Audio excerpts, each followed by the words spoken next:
The flower shop owner showed me the condemnation notice, then whispered, "Don't let them take it." The first wrong thing was not the smell of damp earth and cut stems. It was the municipal yellow condemnation notice crushed beneath Claire Parker's hand while she kept arranging roses as if the city had not just threatened to erase her grandfather's greenhouse. I stopped 2 steps inside the flower shop and let the bell above the door finish trembling. Late morning light came through the old paned windows in pale squares, catching dust, pollen, and the hanging vines that had survived longer than most businesses on Windsor Street. Behind the worn oak counter, Claire stood in a modest peachwork blouse under a canvas apron, sleeves pushed up, one cuff stained with damp soil. Her dark hair had been tied back with a piece of green florist's twine, but several strands had escaped and clung to her cheek. The shears in her right hand opened, closed, and failed to cut. A sprig of baby's breath lay on the floor beside her boot. The red sticker on the notice glared up at me from under her left palm. Condemnation notice. That should have been my warning to buy my usual bag of potting soil, make a harmless joke about the ferns in my office, and leave before I got pulled into another fight that did not belong to me. I built retaining walls for people who wanted their yards to look expensive. I graded corporate plazas so rainwater flowed away from glass lobbies and toward drains nobody ever thanked. I knew the shape of a failing foundation when I saw one. Claire Parker was not failing. Someone was leaning on the wall. "Morning, Claire," I said. She jumped just enough for the shears to click against the counter. The polite shop owner smile arrived a half-second late and stopped before it reached her eyes. "Ethan," she said, "you're in early? Did the ferns in your office finally surrender?" "The ferns are alive out of spite." I rested one hand on the counter, far from the notice. "What did the city send you?" Her thumb pressed into the paper hard enough to bend the corner. Nothing dramatic. "The sticker disagrees." She looked toward the back of the shop, where the glass house waited beyond a curtain of hanging pothos. The developer behind the property filed a complaint. "They're saying my rear retaining wall is unsafe. The city inspector came an hour ago. I have 7 days to prove the wall meets modern commercial standards, or they can order emergency removal." "Removal of the wall?" "Removal of the hazard." Her mouth tightened, which means bulldozing the glass house to grade the slope. The shop seemed to inhale around us. Water dripped somewhere in the plant room, steady and patient. The smell of cut stems should have made the room feel alive. Instead, every bucket of roses looked like it was waiting for permission to mourn. I knew the developer, not personally, not enough to call him by his first name without wanting to rinse my mouth after. Brightline Development had bought the narrow lot behind Claire's property and announced a boutique commercial tower with rooftop dining, underground parking, and a public courtyard designed by whichever firm promised the most polished renderings. Their crews worked fast. Their lawyers worked faster. A historic greenhouse pressed against their excavation zone was not charm to them. It was a delay. "What exactly did they cite?" I asked. Claire slid the notice toward me. I did not pick it up until she lifted her hand away. The report used the kind of language that looked neutral until you understood how carefully it had been sharpened. Visible bowing along the rear retaining wall, potential lateral movement, unverified drainage capacity, immediate risk to adjacent excavation trench, 7 calendar days for stabilization plan, engineer review, and municipal compliance. 7 days for work that normally took 6 weeks to bid, schedule, and document. "They timed it," I said. Claire picked up the fallen baby's breath from the floor and set it on the counter as if the tiny white blooms had rights. "The first demolition hearing is next Friday. If my wall's marked unsafe before then, Brightline gets emergency access. After that, they can argue the greenhouse is an obstruction to remediation." "How much of the shop is tied to the greenhouse?" "All of it." She folded the edge of the burlap cover once, then unfolded it. "My grandfather built it in 1974. Half my specialty stock grows back there. Orchids, old roses, fern starts, the seedling benches. The business loan uses the property as collateral. If they take the glass house, I lose the inventory, the tax credit, and the renewal contract with the Botanical Society." There it was, Physical barrier, legal barrier, financial barrier, all wrapped in municipal yellow cardstock. Let me look at the wall. Her face closed by an inch. Ethan, I have a lawyer. A lawyer will slow the blade, not remove the leverage. If the city's concern is drainage and wall stability, you need site data. I took a half step back from the counter and lifted both hands slightly. Empty. I can look. I do not touch anything without your permission. Claire's gaze moved from my hands to the notice, then to the curtain of pathos that led to the glass house. People who have been cornered learn to distrust easy help. I had seen that look in clients, subcontractors, and once in my own bathroom mirror after a firm promised me meaningful public space work and handed me 12 months of luxury rooftop planners. My old mentor, Luis, used to say it every time a rusted bolt locked under the wrench. You don't force a seized bolt, you work it loose. So I waited. Claire set the shears down. Blades closed. Okay, she said, just look. The glass house smelled warmer than the shop, more mineral and alive. Damp earth, clay, cut stems, wet leaves. Condensation clung to the panes overhead. Rows of plants stood on wooden benches darkened by decades of watering. The old structure was not elegant in the way new money understood elegance. It had iron ribs, patched glass, hand-labeled pots, and a rear wall of native fieldstone built directly into the hillside. Claire stopped near the threshold as if the place might hear bad news better from a distance. I walked the length of the wall slowly. The top course bowed outward near the east corner, but the stones had not shifted enough to signal collapse. I crouched and scraped packed clay away from one weep hole with the end of my folding knife. Mud came out wet and sour. That's the problem, I said. Claire stepped closer. The crack? The water. I dug out another clogged opening. Roots had webbed themselves across it like old rope. This wall is holding a hillside full of rain with nowhere for the pressure to go. The developer isn't entirely wrong about the stress. They're just using the worst possible remedy because it gets them what they want. Can it be fixed? Yes. The word hit her harder than the notice had. She gripped the strap of her apron with both hands, then let go when she realized I had noticed. How? She asked. We relieved the hydrostatic pressure. Mini excavator in the back alley, trench behind the wall, perforated PVC pipe at the base, filter fabric, clean drainage gravel, outlet away from the excavation line. I create the grading plan and measurements. My firm has a structural engineer who can review the data if we get written authorization today. If he will not stamp it, we hire an independent engineer and still use my field packet to save time. Her shoulders lifted with a breath she did not finish. I know what your firm charges for emergency site work. So do I. I can't afford it. I did not say you could. I pulled the spiral-bound field notebook from my shirt pocket, clicked my pen, and wrote on a fresh page, emergency site assessment pro bono, equipment rental, deferred, coffee clause, mandatory, no unauthorized touching of heavy machinery. I signed my name under it and turned the notebook around. This is not charity. This is a written scope narrow enough to keep both of us honest. You cover rentals when the shop can breathe again? Until then, you owe my office 14 coffees and a permanent ban on plastic succulents in our lobby. For 1 second, the city notice, the red sticker, and the developer's complaint did not own the room. Claire laughed. It was small, startled, and gone quickly, but it loosened something in the glass house. A drop of water fell from the overhead pane into a tray of seedlings. The sound was tiny, ridiculous, and perfectly timed. 14, she asked. 15 if you let my office manager pick the plant. Then 14. She tore the notebook page carefully along the perforation. Her thumb stopped on the word deferred, and the almost smile faded. No hidden terms? No hidden terms. If your firm tells you no, then I tell you no before I spend $1 you can't repay. She studied me for another breath. All right. Say it plainly. Her brow creased. I need it clear, I said. This is your property, your call.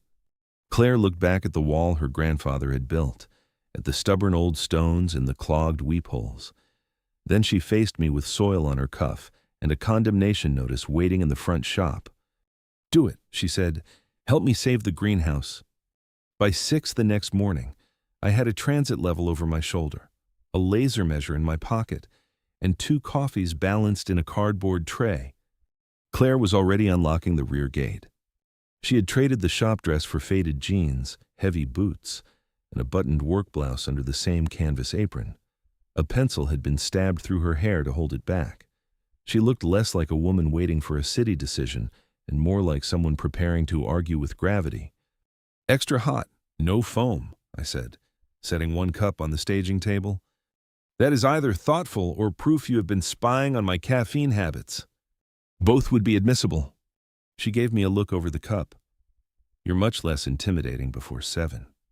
"That's because the machinery hasn't arrived."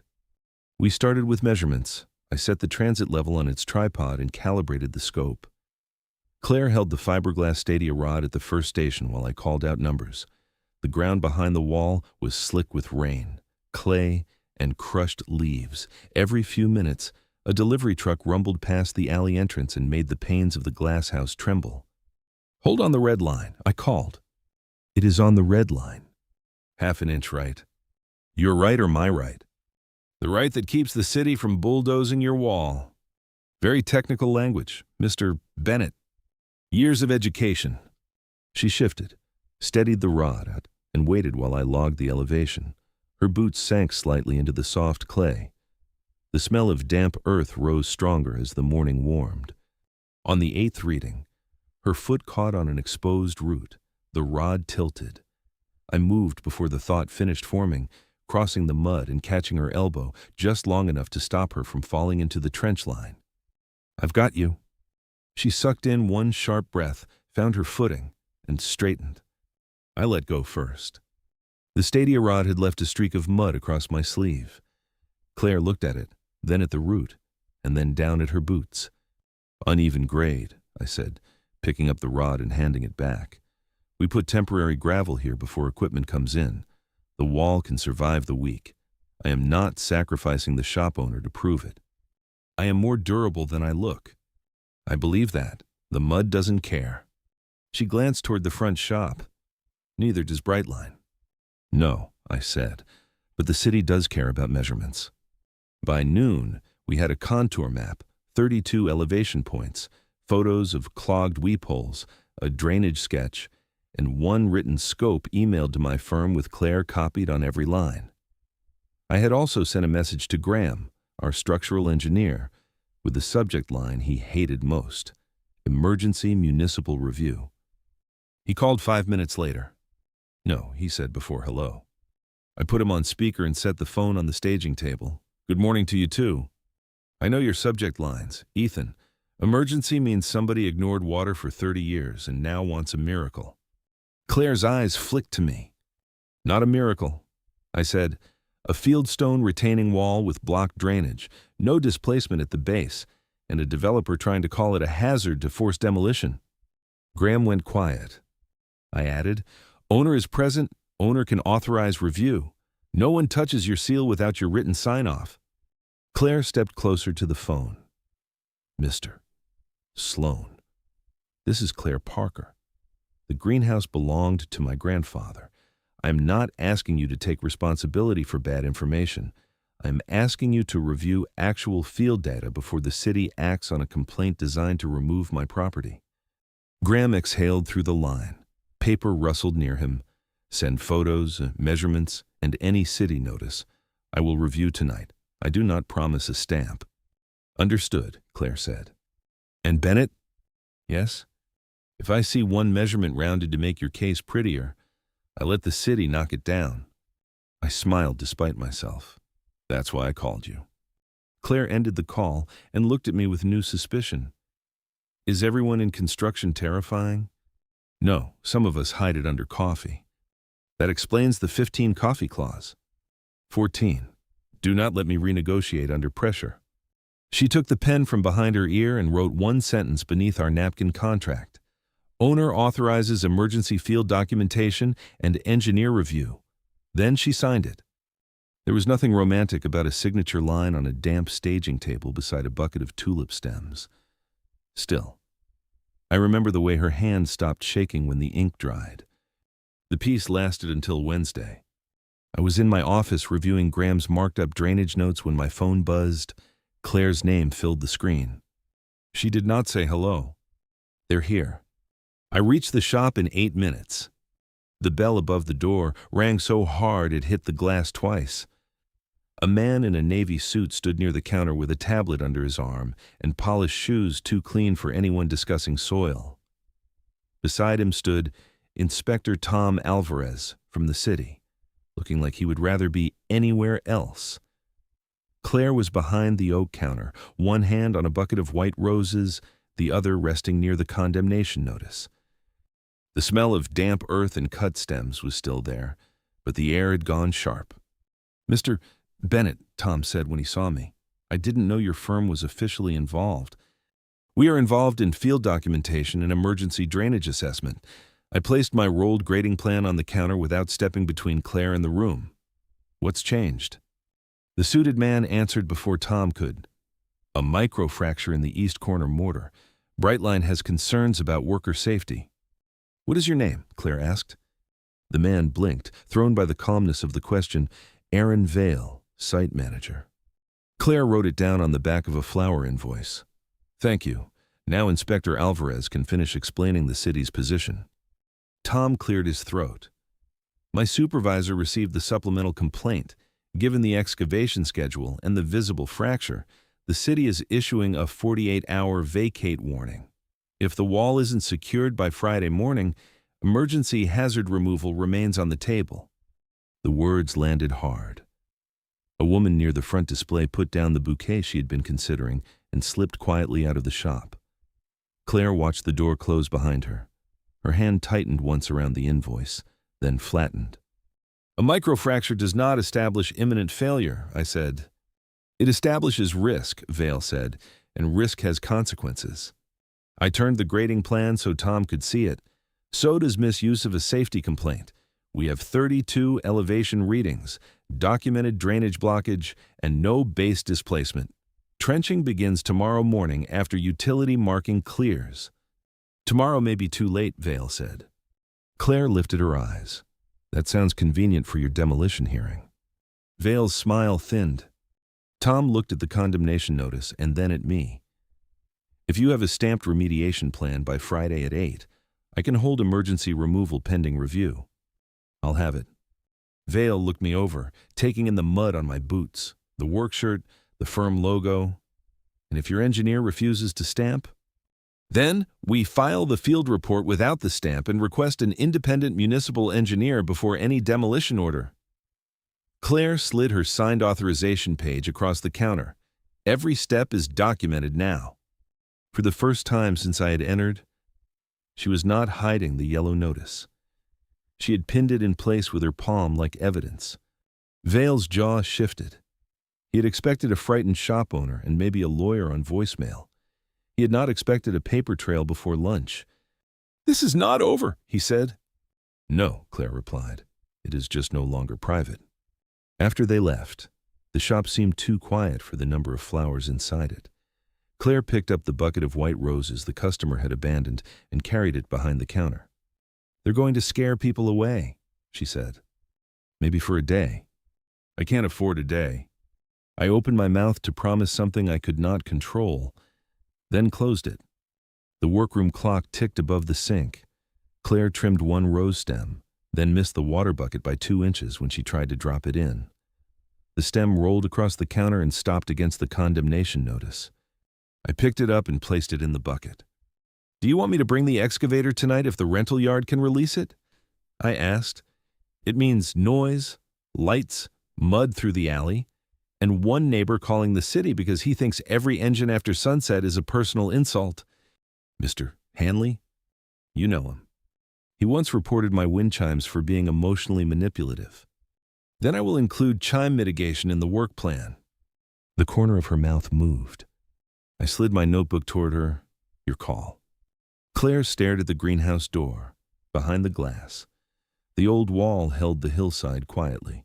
giving no sign that 3 men in clean shoes had just debated its life. "Bring the excavator," she said. At dusk, the back alley became a surgery. The compact hydraulic excavator barely fit through the rear gate. I guided it in inch by inch with Claire standing clear beside the staging table, reading off clearance from the wall. 6 inches on your right, she called. My right? Do not start that again. 5 inches? 4.5 if you want to keep the fern bench. I have no quarrel with the fern bench. Good. It is older than you. The diesel engine settled into a low mechanical hum. Halogen work lights threw white cones across the brick, the clay, and the rows of flower buckets. Claire had moved away from the glass house. The city had marked utilities in orange and blue.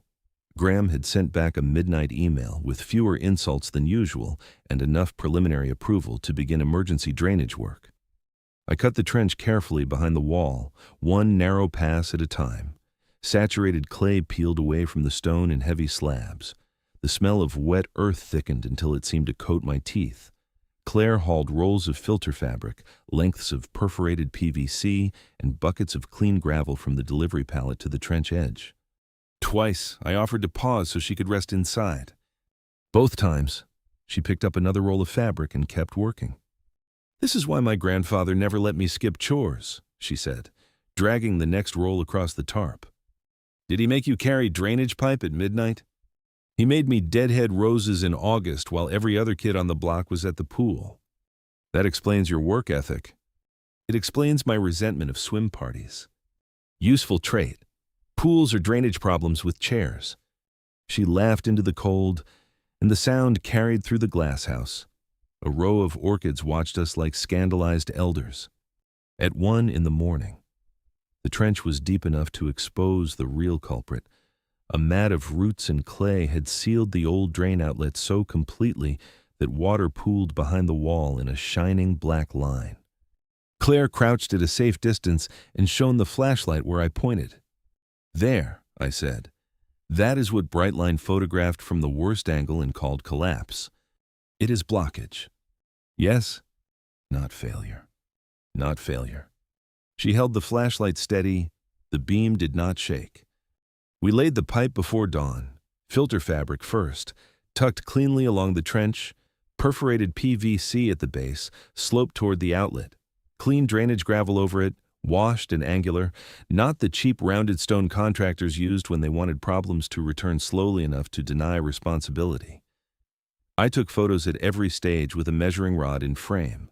Claire logged each one in a spreadsheet on her old laptop, naming the files with a precision that would have made Graham grudgingly proud. At 3:30, she handed me coffee in a travel mug. "It is terrible," she warned. I took one sip and understood that honesty was foundational to trust. This coffee has committed crimes. It came from the gas station. Then the gas station has questions to answer. "You can add it to the 14. No, this one subtracts 2. She smiled, tired and mud-streaked, then turned back to the laptop. Photo 118 uploaded, pipe slope visible, timestamp clear. At 5:40, my phone vibrated with Graham's message. "Preliminary stamp attached, final signature pending inspection. The field work is ugly but sound. Never tell anyone I said that." I showed Claire. She pressed one muddy glove against her mouth, then lowered it quickly, leaving a streak of clay on her chin. He stamped it. He approved the emergency stabilization plan. Final sign-off depends on Tom's inspection. That's enough. It is a foothold. She looked at the trench, the wall, the dark greenhouse full of plants waiting for sunrise. My grandfather used to say plants don't need optimism. They need water, light, and someone who shows up on schedule. I would have liked him. He would have pretended not to like you for at least a year. Reasonable. By 7:30 Friday morning, the trench was backfilled with clean draining gravel. The weep holes ran clear. The bow at the top of the wall had not disappeared, but the pressure behind it had. A retaining wall does not become safe because someone wants it to. It becomes safe when the forces on it stop lying. I shut down the excavator and climbed out of the cab. My shoulders burned.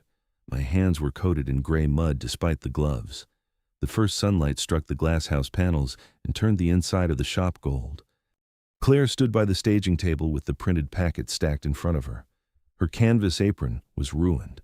Damp soil had marked one sleeve from wrist to elbow. She looked at the paperwork, then at the greenhouse, then at me. "I smell like a trench," she said. "You smell like evidence." That is the least romantic thing anyone has ever said to me. It was meant professionally. That makes it worse. I pulled a clean shop rag from my back pocket and held it out. She took it, wiping mud from her knuckles. The crunch of tires interrupted whatever quiet might have followed. Inspector Tom's city truck rolled into the alley. Behind him came Aaron Vale's black sedan, polished and unnecessary. Claire picked up the stamped packet before I could reach for it. "Your property," I said. "My wall," she replied. Tom stepped out of his truck with a clipboard. Vale followed, already wearing the patient expression of a man waiting for someone else's failure. "Morning," Tom said. Claire walked straight to him and handed over the packet. Emergency drainage remediation, site photos, field measurements, utility clearance, preliminary engineer stamp, and owner authorization. The weep holes are clear. The hydrostatic pressure has been relieved. The wall is not an imminent hazard. Tom looked at her, then at me. I kept my hands at my sides. He opened the packet. The pages were damp at the corners, but legible. He studied the grading plan, the photo log, the engineer note, the trench measurements, and the final site images. Vale tried to look over his shoulder. Tom moved the clipboard away from him. "Inspector," Vale said, "my crew has a right to a safe excavation site." "They do," Claire said, "and I have a right not to have my property mischaracterized for your convenience." Vale's eyes narrowed. "You are not qualified to make that assessment." "No," she said. "That is why I hired qualified people and documented every step."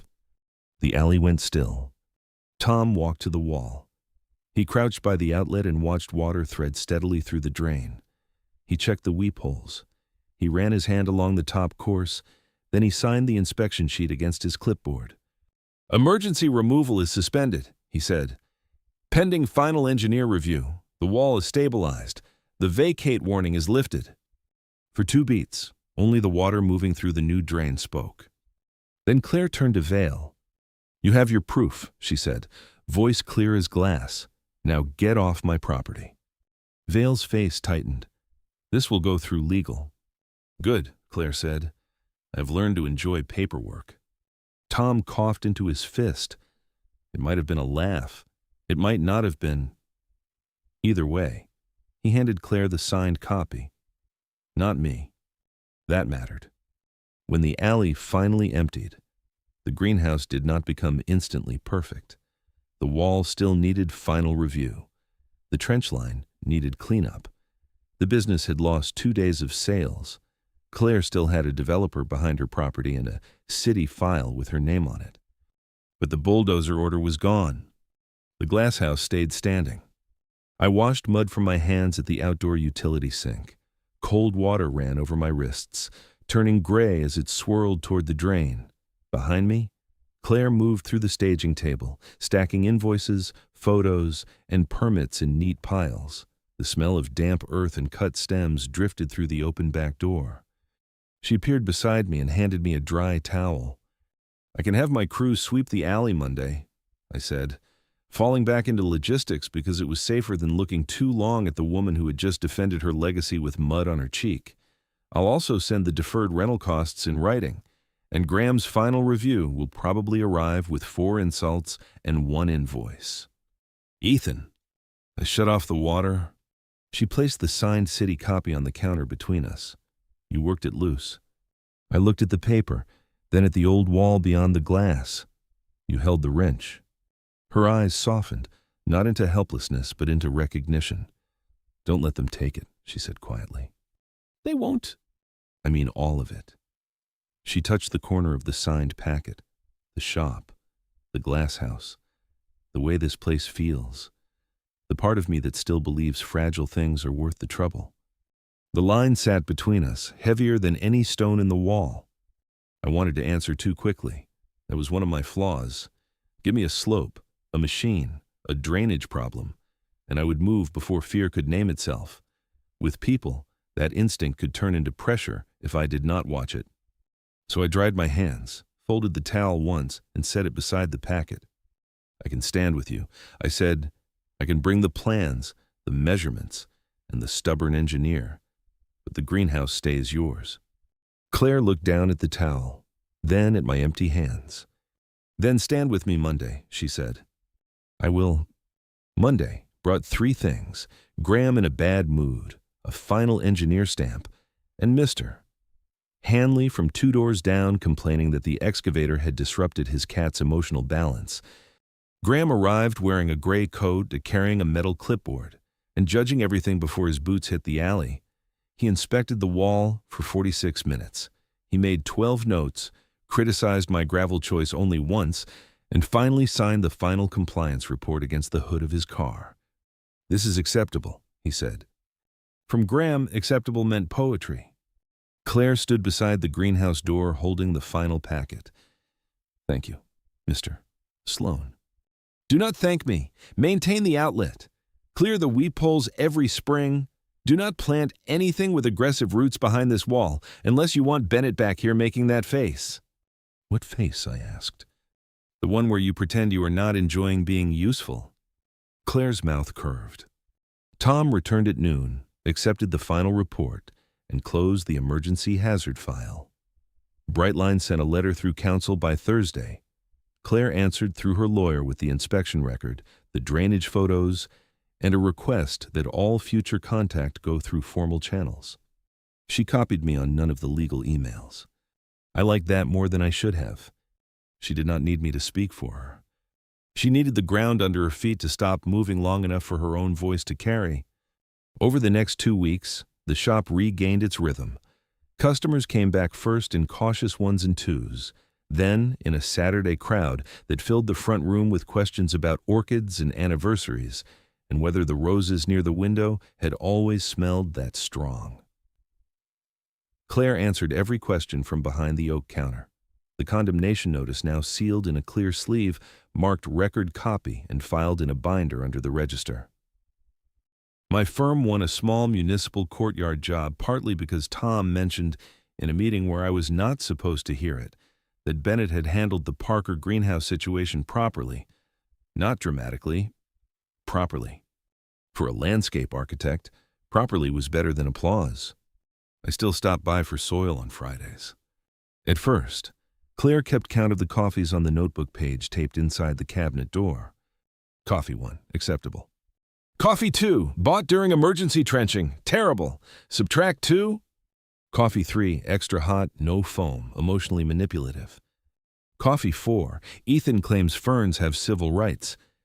By the 9th coffee, she stopped pretending the tally was about debt. By the 11th, I noticed she had replaced the plastic succulent in my office lobby with a stubborn little jade plant in a clay pot. There was no note, just the plant, a saucer, and a care card written in Claire's clean handwriting. Light, bright, indirect. Water only when soil is dry. Warning, do not let your office manager improvise. I kept the card, not because I needed plant instructions. I'd built irrigation systems for roof gardens 30 stories up. I understood water. I kept it because the last line had been added in smaller writing. Also, stop pretending you do not like the shop bell. 3 months after the condemnation notice, Brightline's excavation plan changed. Their crews shifted the trench 2 feet away from Claire's wall, not out of kindness, but because the documented drainage work and final engineer report made further pressure expensive. The greenhouse remained, iron ribs and old glass shining in late spring sun. 6 months after the first morning, Claire invited me to the restored shop opening. The front windows had been cleaned until the whole room looked brighter. New shelves ran along the east wall, filled with seed packets, clay pots, and small cards explaining the history of her grandfather's cultivars. The glass house doors stood open. The repaired drainage outlet behind the wall had been turned into a discreet educational display with a small sign. How water moves, and why old things deserve maintenance before judgment. I read it twice. You are looking at that sign like you want to redesign it, Claire said behind me. I turned. She wore a buttoned green blouse under her canvas apron, hair pinned back with the same florist's twine. There was soil on one cuff. Some things, thank God, had not been improved. I was admiring the grade. You were judging the font. The grade is excellent. The font has concerns. She laughed, then reached into the apron pocket and took out a small brass key. It was old, worn smooth at the edges, attached to a narrow tag stamped with the shop name. She held it out on her palm. "For emergencies," she said, "and deliveries, and the Jade Plant's legal counsel." I did not take it immediately. "Claire." "I know." Her fingers closed gently around the key before she offered it again. No hidden terms, no pressure. The greenhouse is mine. The shop is mine. This choice is mine too. The bell above the door chimed as another customer entered, but Claire did not look away. I took the key. Around us, people moved through the shop, smelling roses, reading the greenhouse cards, asking about ferns and soil and wedding arrangements. Tom Alvarez stood near the orchids pretending not to be proud of a wall. Graham had sent flowers instead of attending, which was probably healthier for everyone. Claire stepped to my side in full view of the room. "Everyone," she said, raising her voice just enough to carry over the customers. "This is Ethan Bennett. He is the landscape architect who helped save the greenhouse, the man who taught me more about drainage than any florist should know, and the person I trust when the ground starts shifting." A murmur of greeting moved through the shop. I looked toward the back, where sunlight passed through old glass and landed on the stone wall that it held because we'd relieved the pressure instead of tearing it down. The smell of damp earth and cut stems wrapped around us, familiar and steady. Claire's hand brushed the brass key in my palm, then moved away before the touch could become a performance. Louise had been right about seized bolts. You did not force them. You cleaned the rust, set the wrench, added steady pressure, and waited until the metal remembered how to turn. I closed my fingers around the key and looked at Claire, knowing the foundation under us was not perfect, only tended. That was enough. The end.